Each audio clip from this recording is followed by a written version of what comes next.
রোজা থেকে ইফতারের জন্য খুব বেশি ঝামেলার মধ্যে যাতে না পড়তে হয় এর জন্য আগে থেকে কিছু ফ্রোজেন আইটেম বানিয়ে ফ্রোজেন করে নিলাম। এতে করে রোজার মধ্যে খুব একটা বেশি ঝামেলায় পড়তে হবে না, রোজাগুলো সহজ এবং সুন্দরভাবে করতে পারবে ইনশাল্লাহ। হ্যালো এভরিওয়ান, আসসালামু আলাইকুম, welcome to Mira and daughter. আশা করি যে যেখান থেকে দেখছেন সুস্থ এবং ভালো আছেন। আলহামদুলিল্লাহ আমরা ভালো আছি। আরও একটি নতুন ভিডিওতে সবাইকে ওয়েলকাম করছি। আজকে আমার ভিডিওটা কিন্তু রোজার পূর্ব প্রস্তুতি চলছে, তো রোজার জন্য কিছু ফ্রোজেন আইটেম, ইফতার আইটেম বানিয়ে নিব, সেটাই কিন্তু আজকে ভিডিওতে শেয়ার করার চেষ্টা করেছি। আমি যেসব আইটেমগুলো বানাবো তার জন্য যা যা লাগবে আমি কিন্তু আগে থেকেই অফ ক্যামেরাতে প্রস্তুত করে নিয়েছি, কারণ অন ক্যামেরাতে এই সব কাজগুলো যদি করতে যাই প্রস্তুত করার, তাহলে কিন্তু অনেকটা সময় লেগে যাবে, যার কারণে ভিডিওটা বড় হয়ে যাবে। তো আমি কিমাটা করে নিয়েছি, রোলের জন্য যে কিমাটা করা সেটাও করে নিয়েছি, ভেজিটেবল রোলের জন্য যে ভেজিটেবলটা তৈরি করে নেওয়া সেটাও কিন্তু নিয়েছি। তো এখানে যে আলু সিদ্ধ করে কিন্তু সিলে আমি ম্যাশ করে নিয়েছিলাম, তার সাথে কিছুটা পরিমাণ চিকেন কিমা আর হচ্ছে পেঁয়াজ কাঁচামরিচ কুচি একটু হালকা ভেজে নিয়েছি, আর কিছুটা বিস্কিটের গুঁড়া দিয়ে মেখে নিয়েছি। শুধু শুধু আলুর চপ খেতে আমার কখনোই ভালো লাগে না, আর আমার শাশুড়ি মার কাছেও কিন্তু ভালো লাগে না। তো আমার শাশুড়ি মা কিন্তু সবসময় আলুর চপ দেখলে বলবে যে এটা আর খাওয়া আর আলু ভর্তা খাওয়া একই কথা, এটা শুধু বেসন দিয়ে করা, ভেজে নেওয়া তেলে, আর ওটা হচ্ছে ভাত দিয়া আলু ভর্তা মেখে খাওয়া একই কথা। তো আমারও কিন্তু মত ওই একটাই। আমি কিন্তু এমনিতে যে আলুর চপটা হয় ওটা খেতে খুব একটা বেশি পছন্দ করি না, যার কারণে সবসময় আমি চেষ্টা করি আলুর চপটাকে এরকম করে বানানোর জন্য। আলুর সাথে কিছুটা পরিমাণ চিকেন কিমা অথবা সাথে ডিম গ্রেট করে দেওয়া, এই দুইভাবেই কিন্তু আমি সবসময় আলুর চপটা বানিয়ে থাকি। তো আজকেরটা আমি ডিম দিয়ে বানাচ্ছি না, আজকেরটা বানাচ্ছি চিকেন দিয়ে। তো চিকেনের কিমাটা প্রথমে করে নিয়েছিলাম, তারপরে কিন্তু আলু সিদ্ধ করে আলুর সাথে চিকেন, কাঁচামরিচ, পেঁয়াজ, বিস্কিটের গুঁড়া দিয়ে মেখে নিয়েছি।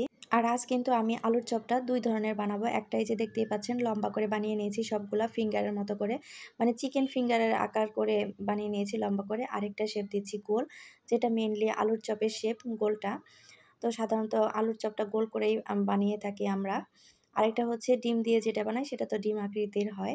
এখানে যে গোল শেপের চপটা বানাচ্ছিলাম এটা কিন্তু সাইড দিয়ে দেখা যাচ্ছিলো ফেটে ফেটে যাচ্ছিলো, সমান হচ্ছিল না। তার কারণ হচ্ছে আমি কিন্তু কিমাতে বেশ কিছুটা পরিমাণ পেঁয়াজ দিয়েছি, যাতে করে চপগুলো খেতে ভালো লাগে। আর এই দিক থেকে কিন্তু আমি সবগুলো চপ এক এক করে তৈরি করে নিয়েছি। তারপরে এখন যে সবজির চপটা বানাবো, এখানে কিন্তু কিছুটা পরিমাণ ভেজিটেবল আমি আগে থেকেই ভেজে নিয়েছিলাম, আর এখানে এই ভেজিটেবলের সাথে কিন্তু কিছু পরিমাণ চিকেন কিমাও আমি অ্যাড করেছি। এখন কিছুটা আলু সেদ্ধ দিয়ে এটাকে ভালোভাবে মেখে নেব।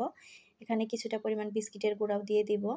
চিকেন দেওয়ার উদ্দেশ্য একটাই, এটা শুধু শুধু ভেজিটেবল আর আলু দিয়ে চপটা বানাই, দেখা যাবে রুবামা খেতে যাবে না।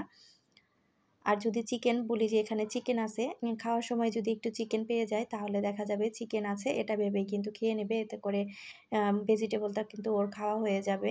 তো আসলে আমরা যারা বাচ্চার মায়েরা আছি না, সবসময় বাচ্চাদের সাথে একটু চালাকি করে চলতে হয়।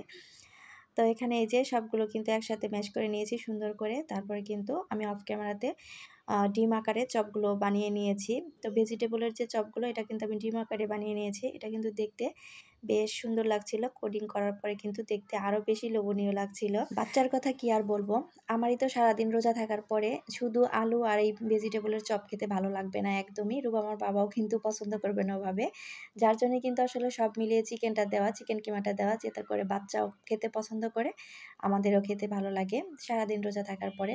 তো এখানে আমি কিন্তু রোলের জন্য অনেকটা পরিমাণ বেটার করে নিয়েছি, সেখান থেকে কিছুটা পরিমাণ বেটার আমি আলাদা করে নিয়েছি সবগুলো চপ কোডিং করার জন্য। এখানে কিছু ব্রেড ক্রাম্ব নিয়েছি। প্রথমে যে আলুটা চিকেন কিমার সাথে মিক্সড করছিল ওটা কিন্তু আমার হাত ছিল না, ওটা কিন্তু রুবামার বাবার হাত ছিল। আসলে সারাদিন সব কিছু করার পরে আমার এতটাই খারাপ লাগছিল, তো সব কিছু তৈরি করে দেওয়ার পরে রুবামার বাবাকে বলছিলাম যে তুমি একটু এটা মেখে দিলে আমার জন্য খুব উপকার হয়। তো পরে কিন্তু আবার এই যে কোডিং করছিলাম এটার জন্য কিন্তু ডাকছিলাম যে একটু এটা কোডিং করে দাও। রুবামার বাবা এসব কাজ কিন্তু ভালো পারে মাশাআল্লাহ। তো আসলে আমার সাথে থাকতে থাকতে আর এগুলো করা দেখতে দেখতে কিন্তু রুবামার বাবাও এই কাজগুলো খুব ভালো পারে। যেমন ধরেন রোল বানানো, এই যে কোডিংয়ের কাজগুলো, এগুলো কিন্তু সে খুব ভালো পারে। তো ও আবার রুবামার সাথে গল্প করছিল, কি একটা কাজ নিয়ে ব্যস্ত ছিল, যার কারণে আর আসেনি। তো আমি ভাবলাম আমি আস্তে আস্তে কোডিং করে নেই। তো আলুর ভেজিটেবল আর আলুর যে চপটা ছিল ওটা কিন্তু একটা একটা করে বেটারে ডুবিয়ে আমি কিন্তু ব্রেড ক্রাম্বে দিয়ে এভাবে কোডিং করে নিচ্ছিলাম। আর অফ ক্যামেরাতে কিন্তু আমি 3 ধরনের যে চপ বানিয়েছি সবগুলো কিন্তু কোডিং করে নিয়েছি।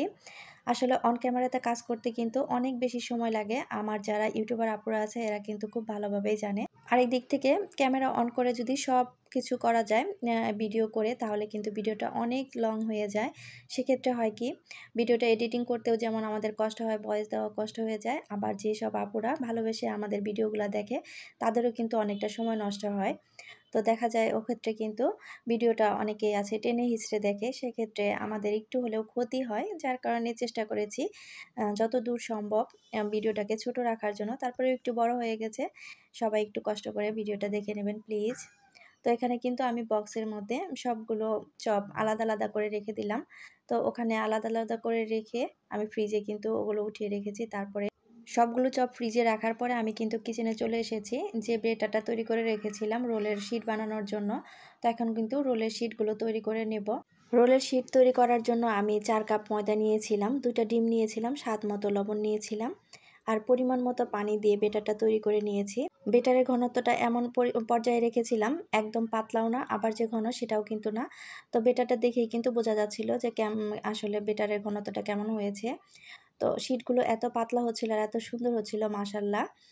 শিটগুলো এতটাই পাতলা হচ্ছিল যে এটা কিন্তু খুন্তি দিয়ে উল্টানো যাচ্ছিল না। আমি কিন্তু হাত দিয়ে উল্টিয়ে দিচ্ছিলাম। যখন একটা সাইড থেকে চারপাশ থেকে বেটারটা উঠে আসছিল, এই যে একাই কিন্তু উঠে আসছে, আমি কিন্তু ভাজাকাটা দিয়ে দেখিয়ে দিচ্ছিলাম।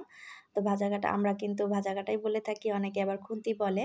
তো এই যে হাত দিয়ে কিন্তু এভাবে উল্টে, উল্টে সবগুলো শিট আমি তৈরি করে নিচ্ছিলাম। শিটগুলো কিন্তু মাশাআল্লাহ খুব সফট হয়েছিল আর পাতলা হয়েছিল। যার কারণে কিন্তু আমি খুন্তি দিয়ে উঠাতে পারিনি। হাত দিয়ে কিন্তু আমাকে উঠাতে হয়েছে। আমি কিন্তু ওদিক দিয়ে শিট তৈরি করছিলাম আর এদিক দিয়ে কিন্তু ঘরের যেসব কাজগুলো আছে এগুলো কিন্তু করে নিচ্ছিলাম। ফার্নিচারগুলো একটু, একটু করে মুছে নিচ্ছিলাম। তো ওয়ারড্রোবের উপরে কয়েকদিন যাবত আসলে মোছা হচ্ছিল না। আমার বাবা ওইদিন ওয়ারড্রোবের কাছে এসে বলছিল যে, "তুমি মনে হয় কয়েকদিন যাবত এখানে মোছামাছি করো না। অনেক ধুলাবালি পড়েছে। আসলে কয়েকদিন যাবত মোছামাছি করা হচ্ছে না।" রোলের শিটগুলো এক পিসটা হতে কিন্তু ২০ থেকে ৩০ সেকেন্ড সময় লাগে। তো অতক্ষণে কিন্তু দেখা যায় দাঁড়িয়ে থাকতে বোরিং লাগে। ভাবলাম যে একটা করে শিট দিয়ে যাই আর দৌড়ে, দৌড়ে এসে ঘরের কাজগুলো করে ফেলি। ওদিক থেকে আমার শিটও তৈরি হয়ে যাবে, এদিক থেকে আমার ঘরের কাজগুলোও হয়ে যাবে। আর এদিক থেকে কিন্তু আমি ওয়ারড্রোবের উপরটা সুন্দর করে মুছে আবার গুছিয়ে নিয়েছি আগের মতো করে। ওয়ারড্রোবের উপরে যে মনিটরটা দেখা যাচ্ছে এটা কিন্তু আমার ছোট ভাইয়ের মনিটর। তো আমাদের যে ল্যাপটপটা সেটা কিন্তু আমার বাবার অন্য রুমে রাখা আছে। টিভি তো ডাইনিংয়ে রাখা আছে। আর এটা আসলে রাখার জায়গা নেই, যার কারণে এই ওয়ারড্রোবের উপরেই রাখা হয়েছে। খুব সম্ভবত মঙ্গলবার সন্ধ্যার দিকে বৃষ্টির ২-১ টা ফোঁটা পড়লো। তো বৃষ্টির ২-১ টা ফোঁটা দেখে মনে কিন্তু খুব ফুর্তি জেগেছিল যে একটু বৃষ্টি হলে ধুলাবালিগুলো কমবে। তো দেখি কয়েক ফোঁটা পড়েই সব বৃষ্টি শেষ হয়ে গেছে। আর এদিক দিয়ে কিন্তু আমার শিটগুলো তৈরি করে নিয়েছি। সবগুলো শিট কিন্তু তৈরি করে নিয়েছি। আমার মোটমাট শিট তৈরি হয়েছিল ২৫ টার মতো। তো এখানে এই যে রোলগুলো সিল করার জন্য আমি কিন্তু একটা ময়দার বেটার তৈরি করে নিয়েছি ঘন করে। এখানে কিন্তু এক, এক করে আমি একটা করে শিট নিব আর কিন্তু রোলগুলো তৈরি করে নেব। প্রথমে আমি চিকেনের যে কিমাটা করে রেখেছিলাম ওটা দিয়ে কিন্তু চিকেন রোলগুলো করে নিচ্ছি। চিকেন রোল তৈরি করব আর হচ্ছে ভেজিটেবল রোল। তো ভেজিটেবলের ভিতরেও কিন্তু কিছুটা পরিমাণ আমি চিকেন কিমা দিয়ে দিয়েছি। রোলের জন্য যে চিকেন কিমাটা তৈরি করেছিলাম সেটা যেভাবে তৈরি করেছি, প্রথমে মুরগির বুকের মাংস নিয়ে কিমা করে নিয়েছি। ওখানে আদা রসুন পেস্ট দিয়েছি, স্বাদ মতো লবণ, টমেটো সস, সয়া সস, কালো গোলমরিচের গুঁড়ো, কাঁচামরিচ কুচি, পেঁয়াজ কুচি দিয়ে কিন্তু আমি কিমাটা তৈরি করে নিয়েছি। আর সবগুলো কিমাই কিন্তু আমি একসাথে তৈরি করে নিয়েছি। আলাদা, আলাদা করে আমি যে কিমা বানানো সেটা বানাইনি। সময় নষ্ট হবে এতে করে। দেখা যাবে একসাথেই কিমাটা করে নিলে কাজ কিন্তু অনেকটাই সহজ হয়। একসাথে চিকেন কিমাটা তৈরি করার পরে তারপরে কিন্তু আমি ভাগ, ভাগ করে নিয়েছি। কোনটায় কতটুক লাগবে তার জন্য অতটুক করে আলাদা, আলাদা করে নিয়েছি। তো ওখান থেকেই কিন্তু এই ভেজিটেবলের সাথে কিমাগুলো মিশিয়ে দিয়েছিলাম। যেটার জন্য যতটুক লাগবে অতটুক পরিমাণ নিয়ে নিয়েছি। আমি কিন্তু প্রথমে চিকেন রোলগুলো বানিয়ে নিয়েছি। তারপরে কিন্তু ভেজিটেবল রোলগুলো এক, এক করে বানিয়ে নিচ্ছিলাম। তো ভেজিটেবল রোলটা কিন্তু এখানে চিকেন দেওয়া থাকে, এর জন্য কিন্তু রুবামা খুব মজা করে খেয়ে নেয়। এটা যদি টিফিনেও দিয়ে দেওয়া হয় সে কিন্তু আমাকে বলে ২ টো করে দিতে। আমি যদি বলি তুমি তো ২ টো খেতে পারবে না, সে কিন্তু বলে একটা তো আমার ফ্রেন্ডকে দিতে হবে, তোমার হাতের রোল তো আমার ফ্রেন্ড খুব পছন্দ করে। সবগুলো রোল বানিয়ে নেওয়ার পরে আমি কিন্তু যে বেটারটা রেখেছিলাম আলাদা করে ওখানে চুবিয়ে ব্রেড ক্রামের ভিতরে একটা, একটা করে কোটিং করে নিয়েছি। বক্সে কিন্তু ভরে নিয়েছি। রোলগুলো তৈরি করে নেওয়ার পর আরও একটা ইফতার আইটেম তৈরি করার জন্য কিন্তু আবার চলে এসেছি। এখানে কিন্তু মুরগির যে বুকের মাংসটা আছে সেটা কিন্তু পাতলা করে কেটে নিয়েছি। আর হচ্ছে লাল মরিচের গুঁড়া নিয়েছি, আদা রসুন পেস্ট নিয়েছি, কালো গোলমরিচ, সাদা গোলমরিচের গুঁড়া নিয়েছি, টক দই নিয়েছি, টমেটো সস নিয়েছি, দিয়ে দিব সয়া সস আর স্বাদ মতো লবণ দিয়ে এই মাংসটাকে খুব ভালোভাবে মেখে আমি আধা ঘন্টার জন্য রেস্টে রেখে দিব। আমি যে এখন মুরগিটা প্রিপারেশন করে নিচ্ছি, এটা কিন্তু চিকেন কাঠি কাবাব বানানোর জন্য তৈরি করে নিচ্ছিলাম। যেহেতু আমি এই আইটেমটা ফ্রোজেন করে রাখবো, সেক্ষেত্রে রেস্টের জন্য যদি কেউ না রাখতে চায় তাহলে কিন্তু না রাখলেও হবে, কোনো অসুবিধা হবে না। তো যেহেতু হাতে আমার সময় ছিল, যার কারণে কিন্তু আমি রেস্টে রেখেছিলাম আধা ঘন্টা। তো আধা ঘন্টা পরে কিন্তু আবারও আমি ফিরে আসলাম চিকেনটা নিয়ে। আর আধা ঘন্টা পরে কিন্তু এখানে আমি দিয়ে দিয়েছি সামান্য পরিমাণ সরিষার তেল। তো সরিষার তেলটা দিয়ে দেওয়ার পরে কিন্তু চিকেনগুলো আমি আবারও ভালোভাবে ম্যারিনেট করে নিয়েছিলাম, যাতে করে তেলটা ভালোভাবে পুরো চিকেনে মিশে যায়। কেউ যদি সরিষার তেলের গন্ধটা ভালো না লাগে বা সহ্য করতে না পারেন, সেক্ষেত্রে কিন্তু এখানে দেখা যাবে সরিষার তেলের পরিবর্তে কিন্তু সয়াবিন তেলটাও ব্যবহার করা যাবে। নাম যেহেতু চিকেন কাঠি কাবাব, তো কাঠি তো লাগবেই। তো এই যে কাঠি কাবাবের জন্য যে কাঠিগুলো আছে সেগুলো কিন্তু আমি এখানে নিয়ে নিয়েছি।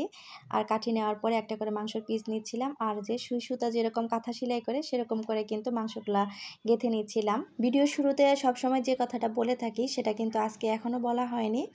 তো ভিডিও দেখতে দেখতে যারা ভিডিওর এই পর্যন্ত চলে এসেছেন কিন্তু ভিডিওতে একটা লাইক করতে ভুলে গেছেন, প্লিজ ছোট্ট একটা লাইক দিয়ে আমার ভিডিওটি কন্টিনিউ করবেন। আপনাদের ছোট্ট একটি লাইক পারে আমাকে আপনাদের মতো আরও কয়েকজনের কাছে পৌঁছাতে। আর আজকে যারা আমার চ্যানেল নতুন ভিজিট করছেন, আমার ভিডিওর কোথাও কোনো অংশ যদি ভালো লেগে যায় তো প্লিজ আমার চ্যানেলটি সাবস্ক্রাইব করে আমার পাশেই থেকে যাবেন। আর ইতিমধ্যে কিন্তু আমি একটা কাঠি পুরোটাই গেঁথে নিয়েছি, তারপরে কিন্তু আমি আরও একটা কাঠি গেঁথে নেব। রমজান শুরু হওয়ার আগেই কিন্তু ভয়েস দিতে এখনই দেখা যায় গলাটা শুকিয়ে আসে, গলাটা চেপে ধরে। তো জানি না কার কার সাথে এরকম হয়, আমার সাথে কিন্তু এরকমটাই হয়। ভয়েস দিতে গেলে দেখা যায় গলাটা শুকিয়ে আসছে, চেপে ধরছে, ভয়েস আর বের হচ্ছে না। তো এক এক করে কিন্তু আমি সবগুলো কাঠি এভাবে গেঁথে নেব।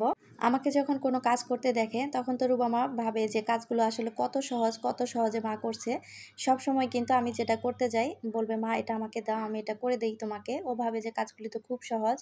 যখন সব চপ বা ফ্রোজেন আইটেমগুলো আমি কোডিং করছিলাম বেটারে চুবিয়ে, ও কিন্তু আমার সাথে খুব জেদাজেদি করছিল যে মা এটা দাও, আমি করে দেই, করে দেই। তো এরকম কিন্তু শুরু করেছিল। আবার যখন এই মাংসটা কাটছিলাম তখন কিন্তু বলছিল, মা এটা করা তো একদম সহজ, খুব সহজেই তো করা যায়। তা আসলে ও মনে করছিল দেখে এই কাজগুলো একদম সহজ। তো যদি সহজ হতো, ওকে বললাম যে এই কাজগুলো যদি করা এতটাই সহজ হতো তাহলে এত আগে থেকে আমি করে রাখতাম না। তাহলে তো প্রতিদিনকারটা প্রতিদিন করে করেই খেতাম। এগুলো করতে আর এগুলো রেডি করতে অনেকটাই সময় লাগে, যার কারণে তো আগে থেকে বানিয়ে রাখছি। রোজা থেকে একদিক থেকে যেমন শরীরটা ক্লান্তি লাগে, শরীরটা ছেড়ে দেয়, কোনো কাজ করতে ইচ্ছে হয় না। আবার আরেক দিক থেকে কিন্তু বাড়ি যাওয়ার যে প্রস্তুতি প্ল্যান সেটাও কিন্তু শুরু হয়ে যায়। দেখা যায় যে বাড়ি যাওয়ার গোছানো শুরু হয়ে যায়। তখন কিন্তু ওভাবে দেখা যায় সব কাজ মিলিয়ে একদম এলোমেলোর মধ্যে পড়া হয়। তো আগে থেকে যদি কিছু ফ্রোজেন আইটেম এভাবে করে রাখা যায় তাহলে কিন্তু রোজার মধ্যে ঝামেলায় আমাদের খুব একটা বেশি পড়তে হয় না। আর রোজা রেখে ইবাদত বন্দিকেটাও কিন্তু আলহামদুলিল্লাহ ভালোভাবে করা যায়। তো এখানে কিন্তু আমার কাঠি কাবাব যে ৬টা কাঠি হয়েছিল। ফ্রোজেন ইফতার আইটেম বানানোর পাশাপাশি কিন্তু আমি ২টা টক দইও বানিয়ে নিয়েছি। তো টক দইগুলো কিন্তু বানানো আর দেখানো হয়নি। বানিয়ে নেওয়ার পরে কিন্তু দেখানো হচ্ছে। এখানে ১ কেজির একটা ছিল আর হাফ কেজির একটা ছিল। সারাদিন রোজা থাকার পরে কিন্তু এই টক দইয়ের লাচ্ছিটা খেলে শরীরটা কিন্তু অনেকটাই ক্লান্তি দূর হয়, অনেকটাই কিন্তু ভালো লাগে। রুবামার জন্য যে গাভীর দুধটা রাখা হয়, দেখা যায় রুবামা ওভাবে খেতে পছন্দ করে না আর খেতে চায় না। যার কারণে কিন্তু মাঝে মাঝে এভাবে আমি টক দই, মিষ্টি দই, পুডিং এগুলো বানিয়ে দেই যাতে করে দুধটা খাওয়া হয়ে যায়। আর এদিক থেকে কিন্তু আমি সবগুলো ইফতার আইটেম বানিয়ে সাজিয়ে নিয়েছি। তো ফ্রিজ থেকে বের করে ভাবলাম একসাথে সবগুলো একটু ভিডিও করে নেই, দেখতে কেমন লাগে। প্রত্যেকটা আইটেমে কিন্তু আমি একটু বাড়িয়ে বাড়িয়ে বানিয়েছিলাম, কারণ হচ্ছে ঘরে যেহেতু বাচ্চা আছে, রোজার মধ্যে কিন্তু বাচ্চাদের খাওয়ার একটুটা হলেও কষ্ট হয়। তো তখন যদি এরকম একটা চপ ভেজে বা রোল ভেজে দেওয়া যায়, ওদের কিন্তু সকালের নাস্তাটা হয়ে যায়। এই যে আলুর চপটা চিকেন দিয়ে বানিয়েছি, ওটা একটা ভেজে যদি একটা ব্রেড পিস দিয়ে দেই তাহলে কিন্তু সকালে খেয়ে নেয়, তো ওর কিন্তু নাস্তাটা হয়ে যায়। একটা রোল ভেজে দিলে ওর নাস্তা হয়ে যাবে। তো এর জন্যই কিন্তু বেশি পরিমাণে আমি এই যে ফ্রোজেন আইটেমগুলো বানিয়ে নিয়েছি। তো ইনশাল্লাহ আশা আছে আরও কিছু ফ্রোজেন আইটেম বানাবো। দেখা যাক আল্লাহ কোন পর্যন্ত নেয়। তো আজকের ভিডিওটা কিন্তু এখানেই রাখবো। এখান থেকেই সবার কাছ থেকে বিদায় নিব। সবাই ভালো থাকবেন, সুস্থ থাকবেন, আমাদের জন্য দোয়া করবেন। দেখা হয়ে যাবে নেক্সট কোনো ভিডিওতে। আল্লাহ হাফেজ।